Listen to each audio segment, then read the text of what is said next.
27 फरवरी की सुबह होने से पहले या फिर दिन ढलने से पहले अगर आपने गौ माता को यह एक गुप्त चीज चुपचाप नहीं खिलाई तो आप एक बहुत बड़े अवसर से चूक जाएंगे। जी हाँ भक्तों, इस बार की आम्ल की एकादशी कोई साधारण एकादशी नहीं है, बल्कि ये वह महासंयोग है जिसका इंतजार बड़े बड़े ऋषि मुनि भी सदियों से करते आए हैं, क्योंकि हमारे शास्त्रों के अनुसार ये वही दिन है जब स्वयं भगवान विष्णु ने ये वचन दिया था कि जो भी भक्त इस दिन आंवला और गौमाता की सच्चे मन से सेवा करेगा उसकी 7 पुश्तें राज करेंगी।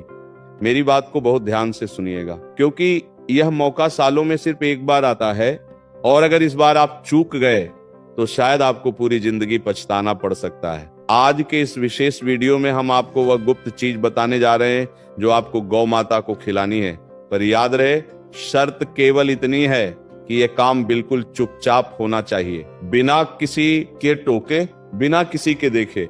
आखिर वह कौन सी चीज है और क्यों आम्लकी एकादशी पर इसका इतना महत्व है, यह जानने के लिए हमारे साथ अंत तक बने रहिएगा, क्योंकि आधा अधूरा ज्ञान हमेशा घातक होता है और हम नहीं चाहते कि आप कोई भी गलती करें। भक्तों, फाल्गुन महीने के शुक्ल पक्ष की एकादशी को आम्लकी एकादशी कहा जाता है।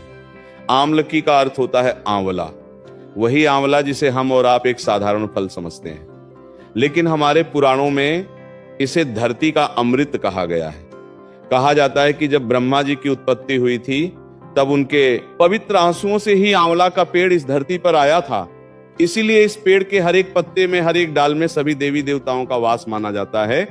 और इस विशेष दिन पर अगर आप गौ माता के मुख में वो एक गुप्त चीज डाल देते हैं तो आपके घर से दरिद्रता और कंगाली ऐसे भागेगी जैसे सूरज को देखकर गहरा अंधेरा भागता है। परंतु सवाल ये उठता है कि आखिर गौ माता ही क्यों, कोई और पशु क्यों नहीं? देखिए दोस्तों, हमारे सनातन धर्म में गाय सिर्फ एक पशु नहीं है, बल्कि वह एक चलती फिरती तीर्थ है। कहा जाता है कि गाय के शरीर में 33 कोटि देवी देवताओं का वास होता है। जब आप गौ माता की सेवा करते हैं तो आप केवल एक जीव की सेवा नहीं कर रहे होते, बल्कि आप एक 733 कोटि देवी देवताओं को प्रसन्न कर रहे होते हैं। लेकिन आम्ल की एकादशी के दिन गौ माता की ऊर्जा और भी प्रबल और भी शक्तिशाली हो जाती है। इस दिन गाय के मुख से निकली हुई हर दुआ, हर आशीर्वाद सीधे वैकुंठ धाम तक जाती है। इसीलिए हमारे जर्षि मुनियों ने कहा है कि इस दिन किया गया छोटा सा भी दान या छोटी सी भी सेवा आपके पुराने से पुराने पाप कर्मों को जलाकर राख कर सकती है। अब जरा सोचिए, अगर आपके जीवन में धन की कमी है, कर्ज का बोझ दिन पर दिन बढ़ता जा रहा है, या फिर घर में हमेशा क्लेश बना रहता है, तो इसका सीधा सा मतलब है कि कहीं ना कहीं आपके ग्रह नक्षत्र आपके विपरीत चल रहे हैं और इन ग्रहों को शांत करने की ताकत सिर्फ और सिर्फ गौ माता की निस्वार्थ सेवा में है। लेकिन अक्सर लोग गलती क्या करते हैं, वह सेवा तो करते हैं पर सही विधि और सही समय का ध्यान नहीं रखते। आज हम आपको वही सही विधि बताने वाले हैं जिसे करने के बाद आपकी किस्मत का ताला खुलना तय है। सबसे पहले यह समझ लीजिए कि आंवल की एकादशी के दिन भगवान विष्णु खुद आंवला के पेड़ में निवास करते हैं। इसीलिए इस दिन आंवला के पेड़ की पूजा करना और आंवला का दान करना सोने के दान के बराबर, यानी स्वर्ण दान के बराबर माना गया है। लेकिन अगर आपके पास आंवला का पेड़ नहीं है या आप किसी कारणवश पूजा नहीं कर पा रहे हैं तो घबराइए मत, गौ माता आपके सारे संकट हर लेंगी। बस आपको यह विशेष उपाय करना होगा। चलिए अब बात करते हैं उस गुप्त चीज की जिसे आपको गौ माता को खिलाना है। पर उससे पहले एक छोटी सी कथा सुन लीजिए जो इस दिन के महत्व को और भी गहराई से समझाती है। प्राचीन काल में एक राजा था जिसका नाम था चित्रसेन। वह राजा बड़ा ही धर्मात्मा था और अपनी प्रजा को अपनी संतान की तरह मानता था। लेकिन उसके राज्य में एक बार भयानक अकाल पड़ गया। बारिश नहीं हुई और धरती सूख गई। लोग भूख और प्यास से मरने लगे। तब राजा चित्रसेन ने एक महान ऋषि से इसका उपाय पूछा। ऋषि ने उन्हें आम्ल की एकादशी का व्रत रखने और गौ माता को आंवला खिलाने का सुझाव दिया। राजा ने पूरे विधि विधान से व्रत रखा और चुपचाप रात के अंधेरे में गौ माता को अपने हाथों से आंवला और गुड़ खिलाया। भक्तों, इसका परिणाम यह हुआ कि अगले ही दिन से राज्य में मूसलाधार वर्षा हुई और अन्न के भंडार फिर से भर गए। यह इस व्रत और इस उपाय की असली ताकत। तो भक्तों, अब ध्यान से नोट कर लीजिए कि आपको करना क्या है। 27 फरवरी की सुबह जल्दी उठकर स्नान करें और स्वच्छ वस्त्र धारण करें। हो सके तो पीले रंग के कपड़े पहने, क्योंकि पीला रंग भगवान विष्णु को अति प्रिय है और यह गुरु ग्रह को भी मजबूत करता है। इसके बाद अपने घर के मंदिर में भगवान विष्णु और माता लक्ष्मी की विधिवत पूजा करें। उन्हें आंवला अर्पित करें। अगर ताजा आंवला ना मिले तो आप सूखा आंवला भी उपयोग कर सकते हैं या आंवले का चूर्ण भी ले सकते हैं। पूजा के बाद आपको अपने हाथों से एक रोटी बनानी है, पर ध्यान रहे यह रोटी साधारण नहीं होनी चाहिए। इस रोटी को बनाते समय आपको अपने मन में ओम नमो भगवते वासुदेवाय मंत्र का लगातार जाप करते रहना है, ताकि उस रोटी में मंत्रों की शक्ति समा जाए। जब रोटी बन जाए तो उसके ऊपर थोड़ा सा शुद्ध गुड़ रखें और साथ में एक आंवला रखें। अगर आंवला बड़ा है तो उसे काटकर उसके छोटे छोटे टुकड़े कर लें, और अगर आपके पास आंवला नहीं है तो आंवले का मुरब्बा या आंवले का अचार धोकर इस्तेमाल कर सकते हैं, लेकिन कोशिश करें कि फल ही हो। अब इस रोटी को अपने दोनों हाथों में लेकर भगवान से प्रार्थना करें कि हे प्रभु, मेरे घर के सारे संकट दूर करो, मेरे सिर से कर्ज का बोझ हटा दो और मेरे परिवार पर अपनी कृपा बनाए रखो। अब सबसे महत्वपूर्ण बात जो आपको याद रखनी है, ये काम आपको बिल्कुल अकेले में करना है। जब आप ये रोटी लेकर घर से निकले तो किसी से बात ना करें, अपना मौन व्रत धारण कर लें। रास्ते में अगर कोई मिल जाए, कोई परिचित दिख जाए तो उसे अनदेखा कर दें। आपका पूरा ध्यान बस गौ माता पर होना चाहिए। जब आप गौ माता के पास पहुंचे तो सबसे पहले उन्हें दूर से प्रणाम करें और फिर बड़े ही प्रेम से वह रोटी जिसमें गुड़ और आंवला छुपा हुआ है उन्हें खिला दें। जब गौ माता वह रोटी खा रही हो तो उनके गले के नीचे जो झूली हुई खाल होती है, जिसे गल कंबल कहते हैं, उसे अपने दाहिने हाथ से धीरे धीरे सहलाएं और मन ही मन अपनी मनोकामना कहें, चाहे वह धन की हो, सेहत की हो या फिर विवाह की हो। माना जाता है कि गौ माता के गल कंबल में साक्षात ब्रह्मा जी का वास होता है और वहां स्पर्श करने से आपकी किस्मत की सोई हुई लकीरें जाग सकती हैं। लेकिन रुकिए दोस्तों, बात यही खत्म नहीं होती। इस उपाय में एक और सावधानी बरतनी बहुत जरूरी है। अक्सर लोग गलती ये करते हैं कि वह रोटी खिलाते ही वहां से तुरंत वापस लौट आते हैं। ऐसा बिल्कुल ना करें। रोटी खिलाने के बाद कम से कम 5 मिनट वहीं खड़े रहे और गौ माता को निहारते रहे। अगर गौ माता रोटी खाने के बाद अपनी जीभ से अपनी नाक को चाट ले या फिर जोर से रंभा दे यानी आवाज निकाले, तो समझ लीजिए कि आपकी पूजा स्वीकार हो गई है। ये एक अत्यंत शुभ संकेत होता है कि साक्षात ईश्वर ने आपकी पुकार सुन ली है और अब आपके अच्छे दिन शुरू होने वाले हैं। अब कुछ लोग पूछेंगे कि अगर हम शहर में रहते हैं, फ्लैट में रहते हैं और आसपास गाय नहीं मिलती तो क्या करें? तो दोस्तों, इसका भी एक तोड़ है। हमारे शास्त्रों में हर समस्या का समाधान है। अगर आपको साक्षात गाय ना मिले तो आप किसी गौशाला में जाकर हरी घास या चारा दान कर सकते हैं, या फिर गाय के नाम के पैसे किसी गुल्लक में अलग रख दें और जब मौका मिले गौ सेवा में लगा दें। लेकिन कोशिश यही करें कि अम्ल की एकादशी के दिन किसी देसी गाय को ही ये रोटी खिलाई जाए, क्योंकि देसी गाय में ही सूर्य केतु नाड़ी होती है जो ब्रह्मांड की ऊर्जा को खींचकर आप तक पहुंचाती है।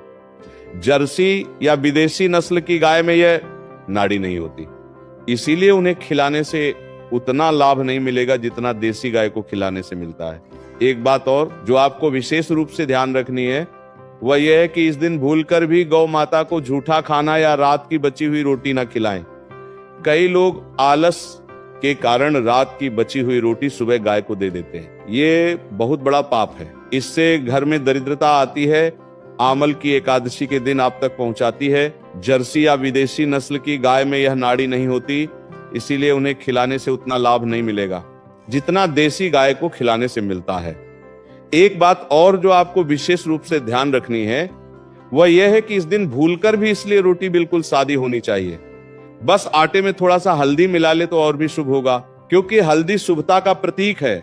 दोस्तों, ये आम्ल की एकादशी आपके जीवन का टर्निंग पॉइंट बन सकती है। अगर आप कर्ज के बोझ तले दबे हैं, नौकरी नहीं लग रही है, व्यापार में लगातार घाटा हो रहा है या फिर संतान की तरफ से परेशान है, तो ये एक छोटा सा उपाय आपकी जिंदगी की दिशा बदल देगा। शास्त्रों में लिखा है कि आंवला पाप नाशक है और गौ माता मोक्षदायिनी है। जब ये दोनों मिलते हैं तो एक ऐसी सकारात्मक ऊर्जा पैदा होती है जो बड़ी से बड़ी मुसीबत को भी पल भर में खत्म कर देती है। अब मैं आपको एक और गुप्त बात बताता हूं जो शायद ही कोई जानता होगा।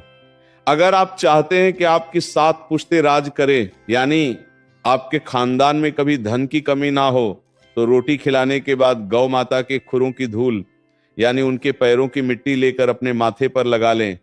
हाँ दोस्तों, गौ माता के चरणों की धूल को परम पवित्र माना गया है। इसे माथे पर लगाने से दुर्भाग्य दूर होता है और सौभाग्य की प्राप्ति होती है। लेकिन यह सब करते हुए आपको किसी का टोकना नहीं चाहिए। अगर किसी ने पूछ लिया कि यह क्या कर रहे हो, तो उसका प्रभाव कम हो जाता है। इसीलिए मैंने शुरू में ही कहा था कि यह काम चुपचाप करना है। इस दिन आंवला के पेड़ के नीचे बैठकर विष्णु सहस्त्र नाम का पाठ करना भी बहुत शुभ माना जाता है। अगर आपके आसपास आंवला का पेड़ है तो वहां एक घी का दीपक जरूर जलाएं, और अगर पेड़ नहीं है तो घर के मंदिर में ही आंवला रखकर उसके सामने दीपक जलाएं और भगवान से प्रार्थना करें। ध्यान रहे, आंवला भगवान विष्णु का प्रतीक है और इस दिन आंवला का अपमान करना या आंवला के पेड़ को काटना या तोड़ना घोर पाप माना जाता है। यहां तक कि इस दिन आंवला खाना माना गया है। केवल दान करना है और गौ माता को खिलाना है, खुद नहीं खाना है। इस बात का विशेष ध्यान रखें दोस्तों। तो ये सारी बातें हमारे पुराणों में लिखी हुई है और हमारे पूर्वज इनका पालन करते थे, तभी वह सुखी और समृद्ध थे। आजकल की भागदौड़ भरी जिंदगी में हम इन छोटे छोटे नियमों को भूल गए हैं, जिसका नतीजा यह है कि हम मानसिक तनाव और परेशानियों से घिरे रहते हैं। परंतु अब आपके पास एक सुनहरा मौका है। 27 फरवरी का दिन आपके लिए एक नई सुबह लेकर आ रहा है। इस दिन को ऐसे ही जाने मत दीजिए।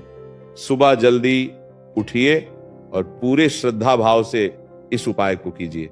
विश्वास मानिए दोस्तों, ईश्वर उन्हीं की मदद करता है जो अपनी मदद खुद करते हैं। एक और महत्वपूर्ण बात जो मैं आपको बताना चाहता हूं वो यह है कि अगर आपके घर में कोई लंबे समय से बीमार है और दवाइयां असर नहीं कर रही हैं, तो आम्ल की एकादशी के दिन उस बीमार व्यक्ति के हाथ से गौ माता को आंवला स्पर्श करवा के खिला दें। आप देखेंगे कि धीरे धीरे उसकी सेहत में सुधार होने लगेगा।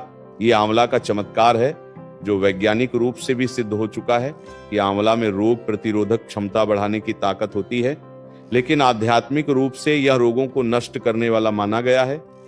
कभी कभी हम सोचते हैं कि इतने छोटे से उपाय से क्या होगा, लेकिन याद रखिए दोस्तों, एक छोटी सी चाबी बड़े से बड़े ताले को खोल देती है। उसी तरह ये छोटे छोटे उपाय आपके जीवन के बड़े बड़े संकटों को दूर करने की ताकत रखते हैं। बस जरूरत है तो सच्चे मन और विश्वास की। अगर आप मन में शंका लेकर ये उपाय करेंगे तो इसका कोई लाभ नहीं होगा। इसीलिए मन में दृढ़ विश्वास रखें कि मेरी पूजा जरूर स्वीकार होगी और मेरा बुरा वक्त जरूर बदलेगा। और हाँ, एक गलती जो अक्सर लोग करते हैं वो ये है कि उपाय करने के बाद वो सबको बताने लगते हैं कि मैंने आज ये किया, मैंने वह किया। शास्त्रों में कहा गया है कि नेकी कर और दरिया में डाल, यानी अपना अच्छा कर्म करके उसे भूल जाओ, उसका ढिंढोरा मत पीटो।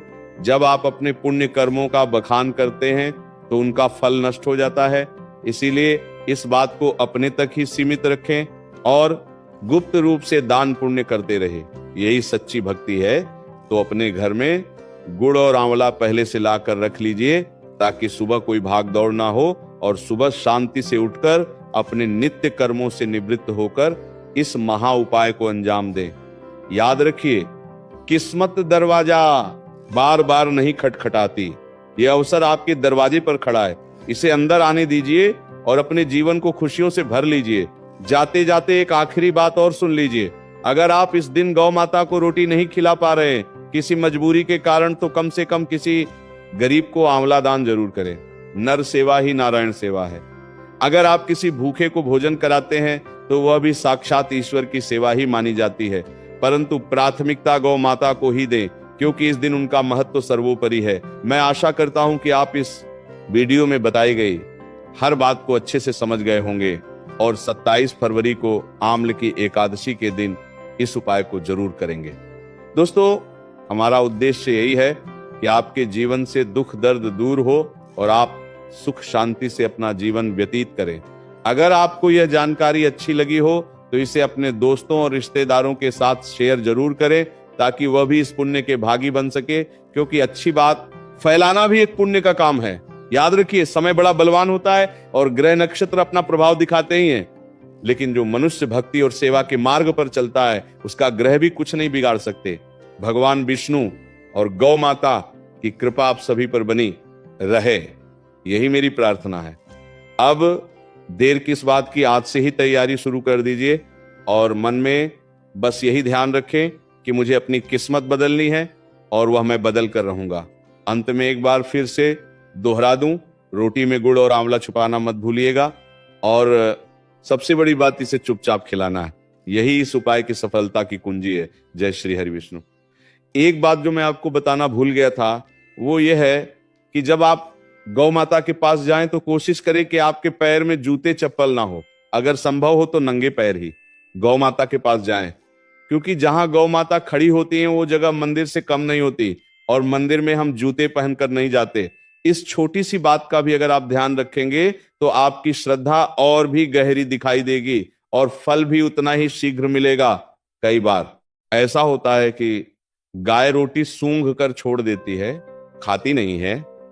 ऐसे में निराश ना हो, बल्कि गौ माता से प्रार्थना करें कि वो आपका भोग स्वीकार करें और फिर से कोशिश करें।